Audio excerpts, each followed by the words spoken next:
Cinema నటుల మధ్య స్నేహం అనేది మనం చూస్తూనే ఉంటాం. వారి వ్యక్తిగత జీవితంలో కూడా తమ సినీ స్నేహితులను ఆహ్వానిస్తూ ఒక కుటుంబ సభ్యుడిగా చూస్తూ ఉంటారు. ఇది గతంలో స్టార్ హీరోలు హీరోయిన్ల మధ్య బాగా నడిచింది. వారి మధ్య స్నేహం ప్రేమగా మారి వివాహాలు కూడా చేసుకున్న వారు ఉన్నారు. ఇప్పుడు యువ హీరోలు హీరోయిన్ల మధ్య పెళ్లిళ్ళైనా సరే స్నేహం కొనసాగుతూనే ఉంది.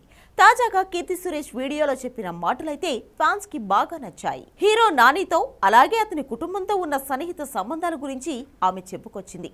నాని కొడుకుతో ఉన్న అనుబంధం కూడా బయటపెట్టింది కీర్తి. నాని, తన వైఫ్, వాళ్ళ కొడుకు అందరూ నాకు చాలా క్లోజ్ అని చెప్తూ, ఇప్పుడైతే వాడు కొంచెం పెద్దయ్యాడు కానీ చిన్నప్పుడు నన్ను తన గర్ల్ ఫ్రెండ్ అని చెప్పేవాడని గుర్తు చేసుకుంది. వాడు చాలా క్యూట్ గా మాట్లాడతాడని తన పుట్టినరోజుకు పంపిన వాయిస్ నోట్ గురించి కీర్తి బయటపెట్టింది. అది ఒకసారి వినిపిస్తా వినండి అంటూ వినిపించింది. నన్ను వాడు అత్త అని పిలుస్తాడని, వాడు మిస్ యూ, సీ యూ అన్న పదాలను భలే క్యూట్ గా పలుకుతాడని చెప్పుకొచ్చింది.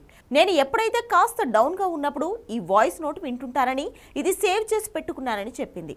నేను ఇంటికి వెళ్లిన ప్రతిసారి నా బుగ్గ కొరికేంతలా ముద్దు పెడుతుంటాడు జున్ను అంటూ మురిసిపోయింది. ఈ ఫోటోలు కూడా తన వద్ద ఉన్నాయని, నాని ఫ్యామిలీ నా కుటుంబం అయిపోయిందని చెప్పుకొచ్చింది ఆమె. నేను హైదరాబాద్ వెళ్లిన ప్రతిసారి వాళ్ళ ఇంటికి వెళ్తూనే ఉంటానని తెలిపింది ఈ కేరళ కుట్టి.